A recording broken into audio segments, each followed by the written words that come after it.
Good morning all. Good morning Kushal. So welcome to your daily current affairs on paper Hindu. So ee roju కొన్ని limited articles important అనిపించింది. So we will see what are the articles that are of important for you.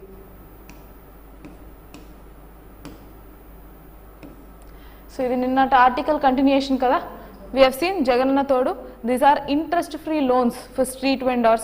ఎవరైతే petty traders ఎవరైతే ఉన్నారో అలాంటి వాళ్ళకి ఈ interest free loans అనేది disburse చేశారు. ఎంత అని అనుకున్నాం మనం already 560.73.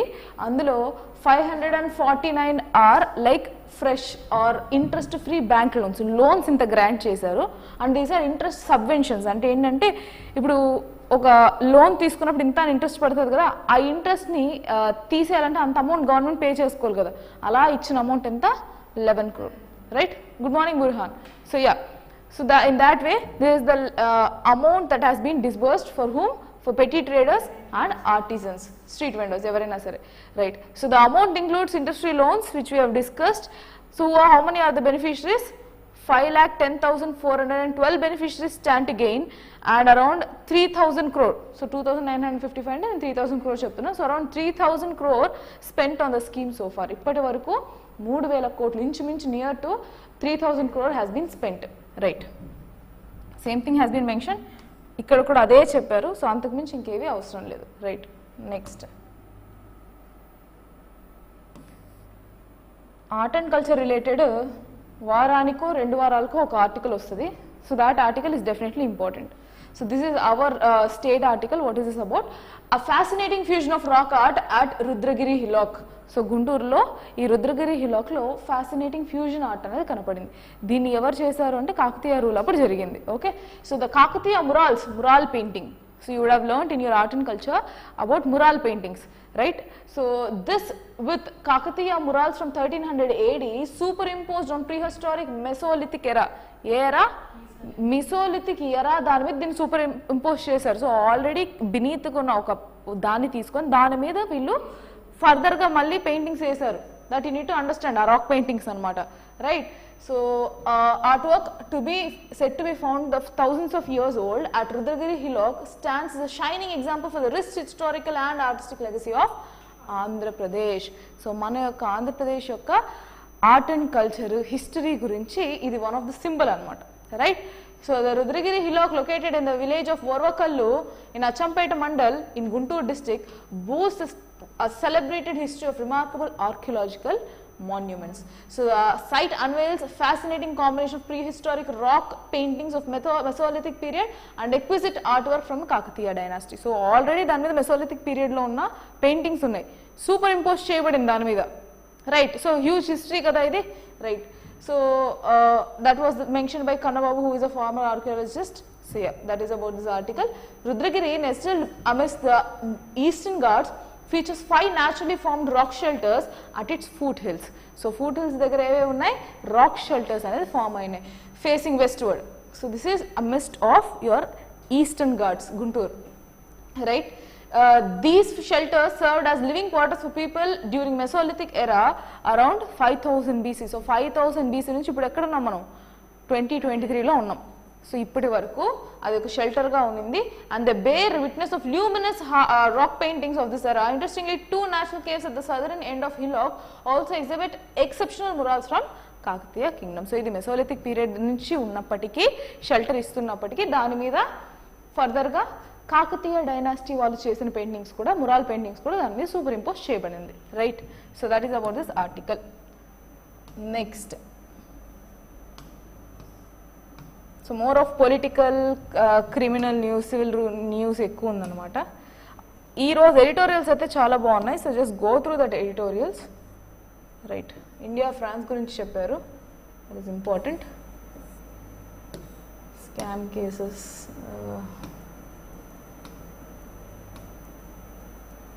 yes. So one of the important articles for today, India reports a record of 93% DPT3 immunization coverage in 2022. Says who? WHO, World Health Organization చెప్పిన రిపోర్ట్. 93% ఇమ్యూనైజేషన్ ప్రోగ్రామ్ కి cover అయ్యారు మన ఇండియాలో సో ఈ డిపిటీ అనేది మన చిన్నపిల్లలకి వేస్తుంటారు కదా, అందులో 93% coverage, higher than COVID-19 during the time of 2022.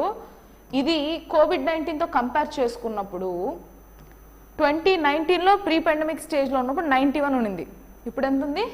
93% వచ్చింది. So yeah, so the coverage rate of DPT-3, the third dose of DPT అంటే diphtheria, pertussis and tetanus. ఇది వేస్తారు అన్నమాట, మనం చిన్నపిల్లలుగా ఉన్నప్పుడు కూడా మీకు కూడా వేసిండేవాళ్ళు. So yeah, this DPT-3 in India rose at an all-time high of 93% in 2022, surpassing the previous pre-pandemic best of 91% recorded in 2019. So pre-pandemic stage లో బెస్ట్ ఎంత రికార్డ్ అయింది? 91 రికార్డ్ అయింది. దేనికి? DPT-3కే, కోవిడ్ కాదు, కోవిడ్ వ్యాక్సినేషన్ కాదు. DPT-3 ప్రీ పాండమిక్ స్టేజ్ 2019లో compare చేసుకున్నప్పుడు 91% ఉంది కవరేజ్, ఇప్పుడు ఎంత ఉంది? 93% అయింది. Right. Also sharp increase from 85% recorded in 2021 says World Health Organization. ఇండియాలో స్పెసిఫిక్గా తీసుకున్నప్పుడు ఇంక్రీజ్ అయింది. వీళ్ళు వరల్డ్ హెల్త్ ఆర్గనైజేషన్ గ్లోబల్ కాబట్టి డిఫరెంట్ అదర్ కంట్రీస్ గురించి కూడా చెప్పారు, which is not required for us. Right. So the WHO and UNICEF estimates the national immunization coverage for 2022 released on Tuesday shows that the WHO Southeast Asian region, the coverage of DPT-3 recovered from pre-pandemic level 91%, a sharp increase from 82% in 2021. So pre-pandemic levels 91 ఉంది. Pandemic వచ్చేసరికి ఏవైతే immunisation ప్రోగ్రామ్స్కి వీటికి వాటికి ఏదైతే మనం equipment వాడుకున్నామో ప్రతిదీ COVID-19 వ్యాక్సినేషన్కి వాడుకున్నాం. So ఆ particular time ఫ్రేమ్లో అసలు ఆల్మోస్ట్ నిల్ అనే చెప్పాలి వ్యాక్సినేషన్ డ్రైవ్స్, చాలా చాలా తక్కువ జరిగింది వ్యాక్సినేషన్ డ్రైవ్స్. ఇప్పుడు సపోజ్ పోలియో జరిగిందని, పోలియో చుక్కలు ఎంత జరుగుతుంది? If you would have observed in the near by society, if there is polio that needs to be conducted in that particular month, ఆ మంత్ మొత్తం ప్రమోషన్స్ జరుగుతాయి. సో వ్యాక్సినేషన్ డ్రైవ్కి చిన్నపిల్లలందరినీ తీసుకెళ్తారు. Same thing for the DPT-3. So people will get to know and they will go and get vaccinated. But during the time of pandemic, everything was converted into COVID-19 vaccinations for all other people. So, అందువల్ల decrease అయింది. And 2021లో 82% వెళ్ళింది అన్నమాట, increase అయింది, decrease అయ్యి మళ్ళీ 82%కి recover అయింది. And now what is the stage? It is 93% record high. Right. The same thing they have mentioned here. So the number of zero dose children, for those who have not received any kind of injection, even the first dose of DPT, half to 2.3 million in 2022 from 4.6 million in 2021. అర్థమైందా? Almost హాఫ్కి decrease అయింది. So ఖచ్చితంగా almost half the people, almost half the children have got their first dose of DPT-3. Right. So same thing they have mention here ఫర్దర్గా. So just తెలుసుకోండి, vaccinations మన ఇండియాలో బాగా జరుగుతున్నాయి. So medically we're getting resources అన్నది అర్థం చేసుకోవాలి, at least for children. So present case children కాబట్టి చిల్డ్రన్ గురించి. నెక్స్ట్, సో ఫారిన్ న్యూస్ చూస్తే, UK's illegal migration bill on it's way to becoming law. So illegal migration ఇప్పుడు మనకు కూడా ఇండియాలో ఇల్లీగల్ మైగ్రెంట్స్ నాట్ అలౌడ్ కదా, మనం కూడా రోహింగ్యాస్ని వీళ్ళెవరిని ఇండియాలోకి తీసుకురాని. ఎందుకు? Because that is a huge threat for hour internal security. And number two is that already we are one of the most populous countries in the world. So this will be more of an economic burden and a pressure on the existing ecosystem. Environment, ఇక్కడ ఉన్న ఎన్వైరన్మెంట్కి ఇంకా పీపుల్ని తీసుకొని వస్తే ఇంకా bulk అయిపోతుంది, already ఇన్ఫ్లేటెడ్గా ఉంది population. So వాళ్ళని తీసుకొని వచ్చి ఒక జనరేషన్ తర్వాత వాళ్ళకి జాబ్స్ ఇచ్చి, so it is like opportunity cost కదా. So we're not ready to compromise on this opportunity cost. Right.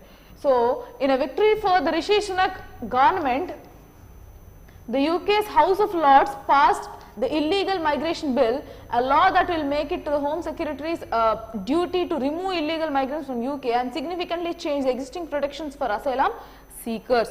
So asylum seekers కి asylum అంటే వాళ్ళు ఎవరైతే వలస వచ్చి ఇక్కడ వేరే ఒక కంట్రీ నుంచి ఇంకొక కంట్రీలోకి బేసిక్ నెసెసిటీస్ కోసం వాళ్ళు వలస వచ్చేస్తుంటారు. వలస వచ్చిన వాళ్ళు that illegally.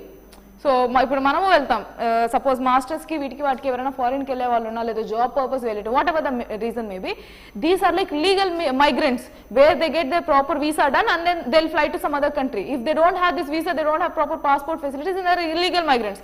Even if their passport expires, even if their visa time expires and they still stay in some other country, they're also considered as illegal migrants. Okay, అర్థమవుతుందా? So only ఇక్కడ నుంచి వెళ్ళిపోతే వాళ్ళు ఇల్లీగల్ మైగ్రెంట్స్ అని కాదు, ఇచ్చిన time frame నుంచి వాళ్ళు టైం ఫ్రేమ్ అయిపోయినా సరే అక్కడ ఉన్నా కూడా వాళ్ళు ఇల్లీగల్ మైగ్రెంట్స్ అని అంటాం. ఓకే, సో వాళ్ళకి ఒకప్పుడున్న రైట్స్ని ఇతను మారుస్తున్నారు అనమాట. Who is this person? Rishi Sunak, who is from Indian origin. He is a president in, sorry, he is a prime minister in UK, right? So significantly change the existing asylum seekers protection for asylum seekers by decreasing access to routes to asylum. The bill seeks to deter illegal migrations into the country, especially via small boats crossing the English Channel. So the UN's refugee and human rights heads criticize this legislation. Obviously వీళ్ళని నమ్ముకొని వేరే countries నుంచి వస్తున్నారు, మనకి internal security threats ఉన్నాయి, and we have our own problems. Same thing they might also have their own problems, their own issues. So దీనివల్ల వీళ్ళు తీసుకున్న డెసిషన్ ఏంటి అంటే ఎవరైతే ఇల్లీగల్ మైగ్రేట్స్ వస్తారో వాళ్ళ మీద what we can say conditions అనేది పెంచుతుంది, కండిషన్స్ పెంచుతుంది. So in that case human rights commission, UN ఉంది కదా, UN human rights refugee and human rights, ఆ హెడ్స్ వచ్చి దాన్ని క్రిటిసైజ్ చేశారు. Because you are not making people to live peacefully, so you are not giving them proper ambience అనేది, right? So same thing. So ఆ bill ఎప్పుడు pass అవుతుందో అవన్నీ ఇచ్చారో అవి మనకు అక్కర్లేదు. ఆ బిల్ అన్నది ఇంట్రడ్యూస్ చేయబడింది పార్లమెంట్లో, and that will become soon an act అన్నది అర్థం చేసుకోండి, రైట్? మాన్సూన్, కరెంట్ మాన్సూన్ జరుగుతుందా? So we're in south west monsoon. From June it will be starting. So లేట్గా వచ్చింది, జూన్ ఫస్ట్లోంచే రావాలి మన కంట్రీకి. So it was around June 15th or 16th ఆ టైం హిట్ అయింది మన ఇండియాని. So right now we are in monsoon season, right? So monsoon's uneven march could fuel food inflation and caution economies. So that is what cautioned by economists. So monsoon ఇప్పుడు present వచ్చింది, కానీ rainfall మనం ఫుల్గా చూస్తున్నామా? At least in the case of Andhra, మనం ఆంధ్ర తీసుకున్నట్లయితే హెవీగా వర్షాలు పడుతున్నాయి అప్పుడప్పుడు, కానీ ఎంత హెవీగా పడుతున్నాయి అన్నది question. So it is below normal conditions right now, below normal rains అనేది విట్నెస్ చేస్తున్నాం. దీనివల్ల క్రాప్స్ అనేది సోన్ రేట్ ఉంటుంది కదా, క్రాప్ సోన్ ఏరియా, ఇవి తగ్గుతుంది. అంటే అర్థం ఏంటి? ఎవరైతే పంట వేస్తున్నారో వాళ్ళు తగ్గించుకొని పంట వేసుకుంటారు, ఎందుకు వర్షాలు లేవు కాబట్టి. So that they mention. So ఎప్పుడైతే వర్షాలు లేక తక్కువ పండించుకుంటారో there is already there will be scarcity of food scarcity ఉంది. సో డిమాండ్ ఉంది, సప్లై లేదు. దాని అర్థం ఏంటి? ఇన్ఫ్లేషన్ పెరుగుతుంది. అదే ఎకనామిస్ట్ చెప్పారు. సో దానివల్ల ఫుడ్ ఇన్ఫ్లేషన్ పెరుగుతుంది, సో బీ రెడీ అని చెప్పింది. Okay, that is what they have mention in the article. The southern peninsula, Deccan plateau and eastern region continue to have below normal rains. So southern peninsula, మన peninsular India ఏదైతే ఉందో Deccan plateau మొత్తం till Deccan Plateau and Eastern region continue to have this below normal rains. The Kharif sowing remains lower than the last year of crops like rice and pulses, spurring the increases in their prices according to economics researchers. So despite a wetter July so far lifting the overall rainfall above the long period average, the southern all these areas continue to experience a below normal monsoon and Kharif seasons remains lower than last year. So last ఇయర్తో compare చేసుకుంటే ఈ rice, pulses ఇవన్నీ ఉన్నాయి, తక్కువ ఉన్నాయి. ఎంత ఉన్నాయి? By July 15th the overall sown area of kharif crops was 2% lower with the same amount in 2022. 2% last year compare చేసుకుని ఇయర్ తగ్గింది. ఏది? Kharif crops as a whole. So ఇప్పుడు coming to maize -5.6, rice -6.1, pulses -13.3. అంటే అంతంత తగ్గిందనమాట. సో లాస్ట్ ఇయర్కి year compare చేసుకుంటే almost like rice చూస్తే 6% తగ్గిపోయింది, 6.1%, maize 5.6%. This you need to observe, right? Fine. Next article.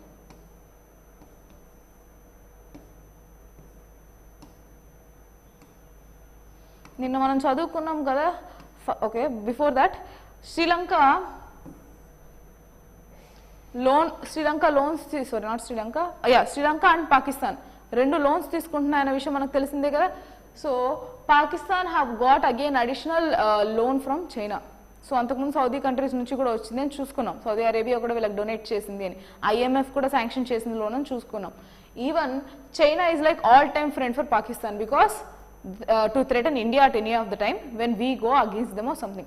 So వాళ్ళు ఒక అలయన్స్లో ఉన్నారు. And we're trying to build the same alliance with other countries. So మీరు ఇక్కడ బిల్డ్ చేసుకుని మేము ఆల్ ఓవర్ వరల్డ్ బిల్డప్ చేసుకున్నాం అన్నది మన స్ట్రాటజీ, రైట్? సో $600 million వచ్చి ఫర్దర్గా చైనా ప్రెజెంట్ వాళ్ళకి గ్రాంట్ చేసిన లోన్. సో ఫార్ ఇప్పటి వరకు $5 billion లోన్ అనేది వాళ్ళు ఆల్రెడీ అప్రూవ్ చేశారు పాకిస్తాన్కి. అందుకే ఆల్ టైమ్ వెదర్ ఫ్రెండ్స్ అంటారు. ఎందుకు?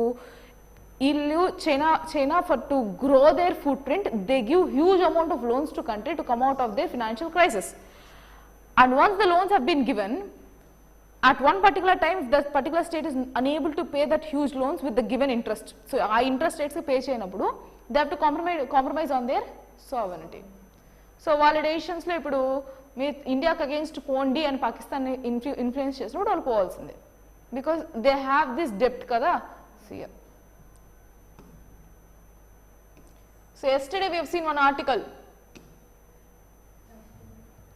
India UAE తో రిలేషన్ చేసుకుంది. We have got a bilateral relationship where dirhams and rupee trade will be happening bilaterally, and this is not something, or this is not a step towards de-dollarization అనేది మనం చూసాం, right.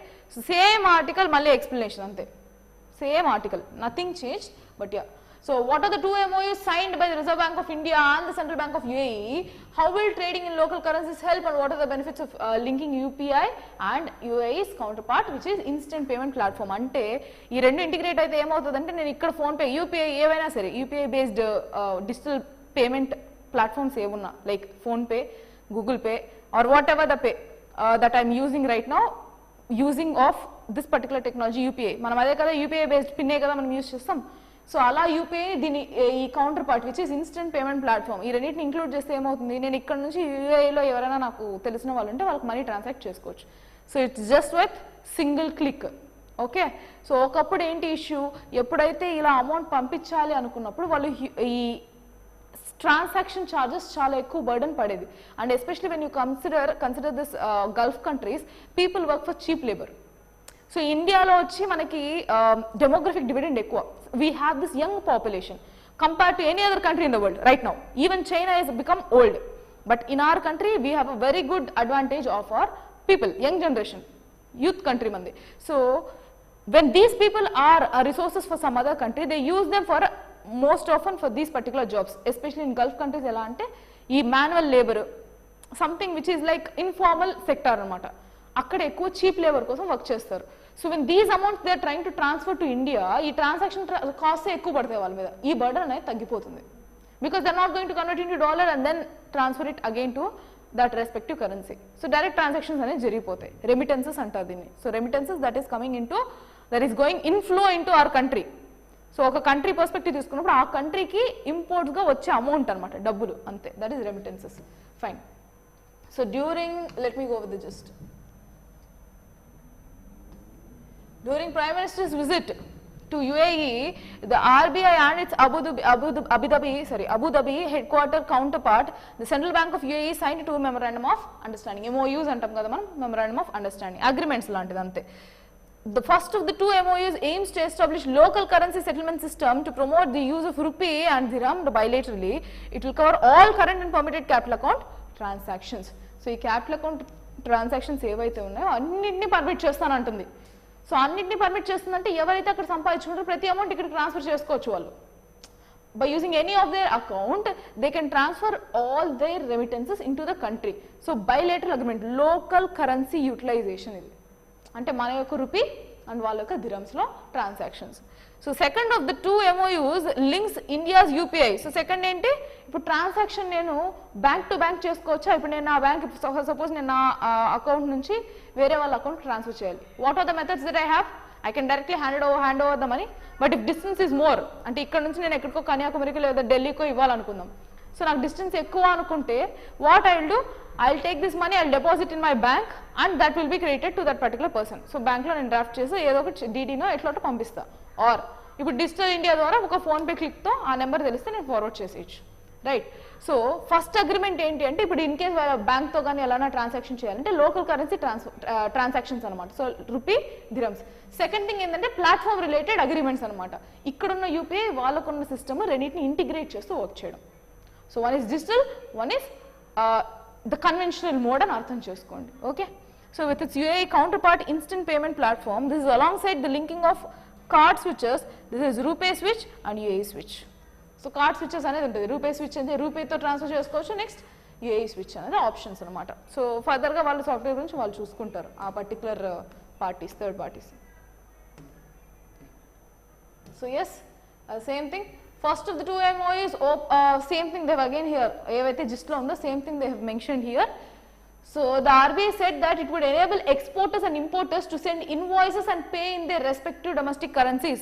Example, let's say UAE లో నేను gold కొందాం అనుకున్నా, okay, I wanted to purchase gold. Let's say ఇది India గురించి మాట్లాడట్లేదు, ఫస్ట్ నేను ఇండియా నుంచి అక్కడికి మాట్లాడుతాను. నాకు అక్కడ నుంచి రావాల్సిన గోల్డ్ ఇక్కడ నుంచి నేను పంపించాల్సిన నా మనీ నా దగ్గర ఏముంది రూపీస్లో ఉన్నాయి.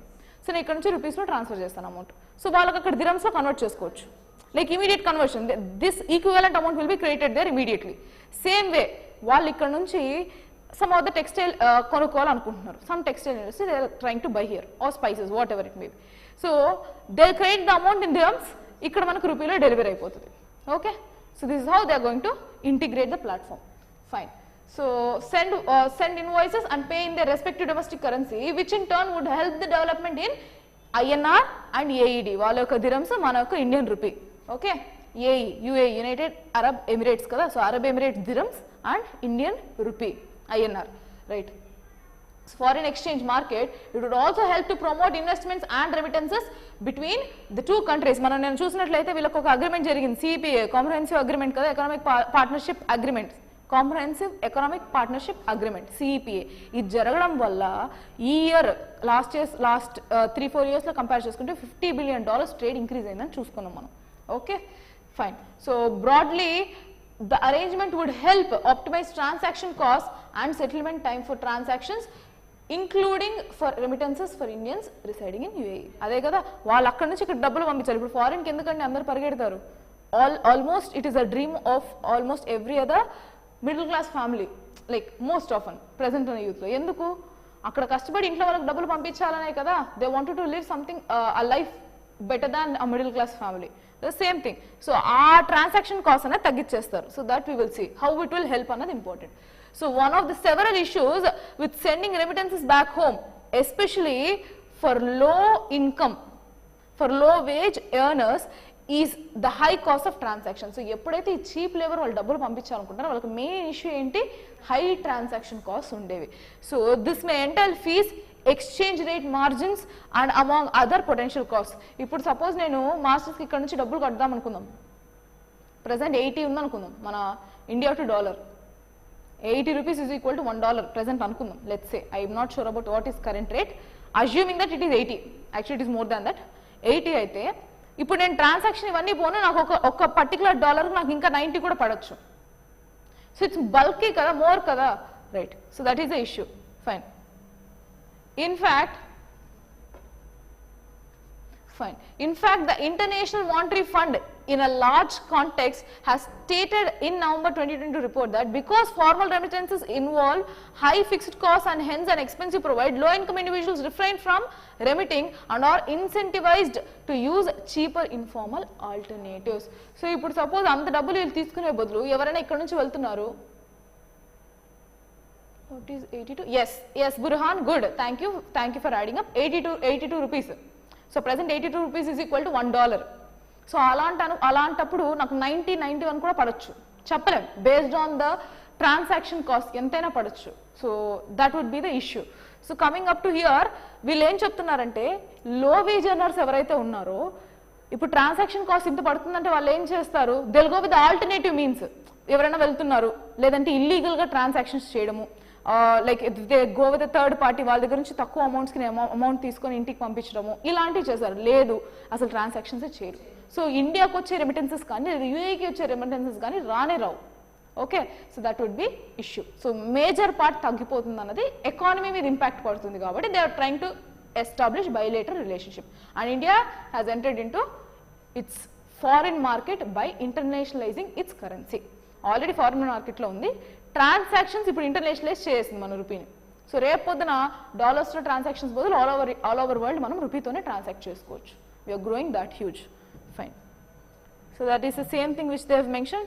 సో NPCI గురించి చెప్పింది, నేషనల్ పేమెంట్స్ కమిషన్ గురించి, national payments corporation of India. So వీటి గురించి మెన్షన్ చేశారు. Yeah, the same thing. We will see this particular report. So World Bank noted in 2023 the migration development brief that India experienced 24.4% increase in remittances to $111 billion in 2022 on a year-on-year basis. ఎంత పెరుగుతుంది? Almost 24.4% అంటే 25% every year పెరుగుతుంది remittances. అంటే India నుంచి migrant అయ్యే వాళ్ళు పెరుగుతున్నారు and income పెరుగుతుంది, రెమిటెన్సెస్ ఇండియాకు వచ్చేది పెరుగుతుంది. Because we are the one only, Ma'am, what if security issues come into picture when two other platform getting contact? So security issues, అందుకే కదా infrastructure. See, whenever we are going to establish a digital infrastructure, whatever the digital infrastructure, first thing is compromising security. ఖచ్చితంగా security issues అనేది వస్తాయి. దీనికోసమే వాళ్ళు different technologies plan చేసుకుంటారు, like server based కానీ unique cloud technologies కానీ, where this data will be protected by both the governments. అంతే. They'll ensure that the data is between the both governments, and of course there is some part where we have to be compromised. For suppose నేను ఇక్కడ నుంచి వేరే country suppose యూఏఈకి పంపిస్తున్నాను, transactions అనేది ఖచ్చితంగా register అవుతుంది కదా. సో బేసిక్ దీనికి ఏం యూజ్ చేస్తారంటే, ఫర్ సపోజ్ నా if you can take your phone pay, you have one YBL కదా, @YBL అని ఒకటి ఉంటుంది కదా. ఫోన్ పే తీసుకున్నట్లయితే ఈ నెంబర్ బేస్డ్ ట్రాన్సాక్షన్ జరుగుతుంది. ఒక యూనిక్ ఐడి డెవలప్ చేయొచ్చు మీకు. సి వేర్ ఈ యూనిక్ ఐడి షేర్ చేయొచ్చు. That is what I told you. ఈ సాఫ్ట్వేర్ బిల్డప్ అనేది ఇప్పుడు వాళ్ళిద్దరి చేతిలో ఉంటుంది. ఎవరి చేతిలో? మన యొక్క యూపీఐ అండ్ వాళ్ళ యొక్క కౌంటర్ పార్ట్ అనమాట, యూఏ యొక్క counter part. They might go with some other option where మన యొక్క ట్రాన్సాక్షన్స్ ఐడెంటిఫై అవుతుంది కానీ, అండ్ యూనిక్ ఐడి ఐడెంటిఫై అవుతుంది కానీ, వాళ్ళ యొక్క పర్సనల్ డీటెయిల్స్ అనేది కాంప్రమైజ్ కాకుండా వాళ్ళు డిజైన్ చేసుకోవాలి. That is what they have to find, because this again the critical infrastructure of our country కదా. That should not be compromised. Definitely it should not be compromised. They will definitely work on one kind of software where they can include both. ఇది already ఒక చోట use చేశారు. G20 వాళ్ళు ఇండియాకు first time వచ్చిన విజిట్లో టెంపరీగా ఫోన్పేలో ఈ ఫెసిలిటీస్ ఇచ్చారు. ఎవరైతే ఫారిన్ కంట్రీస్ నుంచి వస్తున్నాయో వాళ్ళు ఈ యూపీఐ బేస్డ్ యూస్ చేసుకొని ఇంటర్నేషనలైజ్ ట్రాన్సాక్షన్స్ చేసుకోవచ్చు అని పర్మిషన్ ఇచ్చింది. Okay, that is like a test drive for this, and right now they trying to formalise everything. So all over world ఇదే టైప్ ఆఫ్ ట్రాన్సాక్షన్స్ ఎస్టాబ్లిష్ చేయాలని ప్లాన్ చేసుకుంటుంది. They might go with unique ID where are details are not being compromised. Good question Burhan. Yes, so that's it for today. Will meet again tomorrow. ఇంత పెరగడం వల్ల right now we are focusing on remittances. So I have stopped here. ఇది ఏంటి అంటే, ఈ migration report ద్వారా, world bank యొక్క migration development brief report ద్వారా తెలిసింది ఏంటి అంటే, మన యొక్క కంట్రీకి వచ్చే ఇన్కమ్స్ రెమిటెన్సెస్ ద్వారా ఎక్కువ వస్తున్నాయి. This is not something new. Whoever have studied their economy, they would definitely know that remittances is one of the major incomes for our country in the foreign currency, in terms of foreign currency. So దీన్ని మనం ఇంకా utmost use చేసుకోవాలంటే ఇంటర్నేషనలైజ్ చేయాలి. ఇప్పుడు నాకు ఆ transaction cost తగ్గిపోయింది అనుకోండి, వెరీ చీప్ లేబర్ కూడా వాళ్ళు ట్రాన్స్ఫర్ చేస్తారు, 10 రూపాయలైనా ట్రాన్స్ఫర్ చేస్తారు కదా. It's not about how much quantity of amount, like how many ways they are using, how many ways we are giving them logistics to transfer, ante. Okay, here this is about digital logistics, ante. Fine. It further stated that at present remittance inflows from GCC, which is Gulf Cooperation Council, UAE kuda one of the member countries, which accounts for almost 28% of the country's total remittances. So ee 25% lo malli 20, so just a second, 25% no 28% only Gulf nunchi vastunayi. I told you, most of the people fly to this particular nearby main ga Muslim dominations ani cheppochu, because this is Gulf countries. So these are Gulf countries. So mostly Muslims kani Islam religions evaraithe unnaro, they prefer to go to UAE or Gulf countries than Western countries. Idi ippudu nunchi kada, eppudu nunchi unnadi. Okay, fine. So that is why 28% వాళ్ళ దగ్గర నుంచి వస్తుంది కాబట్టి ఈ deal అనేది very good opportunity for India to increase this remittances inflow into the country, right? So that's what I wanted to tell. That's it for today. We'll meet again in tomorrow's session. Yeah, thank you.